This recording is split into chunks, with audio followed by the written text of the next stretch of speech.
National Herald సంబంధించి సోనియా గాంధీ గారిని రాహుల్ గాంధీ గారిని ఛార్జ్షీట్లో పెట్టారంటే బెయిల్ తీసుకున్నదే వాళ్ళే, మీ ప్రభుత్వాన్ని బెయిల్ తీసుకున్నారు. బెయిల్ తీసుకున్న నిందితులు ఛార్జ్షీట్ ఇవ్వకుండా ఏం చేస్తారు? వీళ్ళు ఏం చేయలేదు. అసలు నేషనల్ హెరాల్డ్ పత్రిక లేనేలేదు, ఛార్జ్షీట్ దాఖలు చేయమంటారా?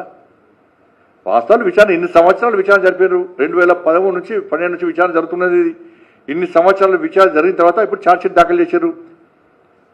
ఆ సంస్థలకు బీజేపీకి సంబంధం ఏంది? ఆ సంస్థలకు మోడీ గారికి సంబంధం ఏంది?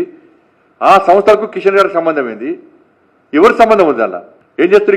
ఇక్కడ కూడా యంగ్ ఇండియా బ్రాండ్తో ఇక్కడ కూడా రేవంత్ రెడ్డి గారు స్టార్ట్ చేశారు. మళ్ళీ వీళ్ళకి స్ఫూర్తి ఏదంటే యంగ్ ఇండియా ప్రైవేట్ లిమిటెడ్ అంటే ఇక్కడ 4th సిటీ పేరుతోని ఈడ కూడా అప్పుడు 2,000 కోట్ల రూపాయలు వాళ్ళు చంపినట్టు, నెహ్రూ కుటుంబం నుంచి ఇప్పటిగా చంపినట్టు ఇప్పుడు 50,000 కోట్ల రూపాయలు విలువ వేసేటువంటి దోపిడీకి కుట్ర చేస్తుంది రేవంత్ రెడ్డి సర్కార్. యంగ్ ఇండియా బ్రాండ్ పేరుతో ఇక్కడ 4th స్టార్ట్ చేస్తారు. ఈడ అంటే ఇక్కడ పేదోళ్ళ ఆస్తుపాస్తులు, పేదోళ్ళ జాగలన్నీ గుంజి ఆ యంగ్ ఇండియా ఏ విధంగా మొత్తం ఆస్తులు కొల్లగొట్టిందో ఇక్కడ 4th సిటీ పేరుతోని ఈడ కూడా ప్రజల ఆస్తులు కొల్లగొట్టే ప్రయత్నం చేసి 50,000 కోట్ల రూపాయలు దోచుకునే ప్రయత్నం ఇక్కడ జరుగుతుంది. దానికి దీనికి ఏం తేడా లేదు.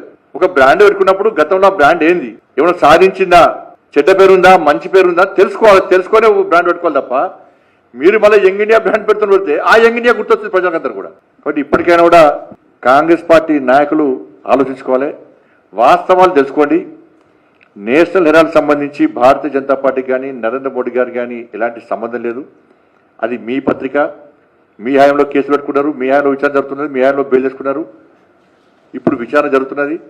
తప్పకుండా తప్పు చేస్తే సోనియా గాంధీ గారు కాదు ఎవరైనా జైలుకు పోక తప్పదు, మీకు శిక్ష అనుభవించక తప్పదు.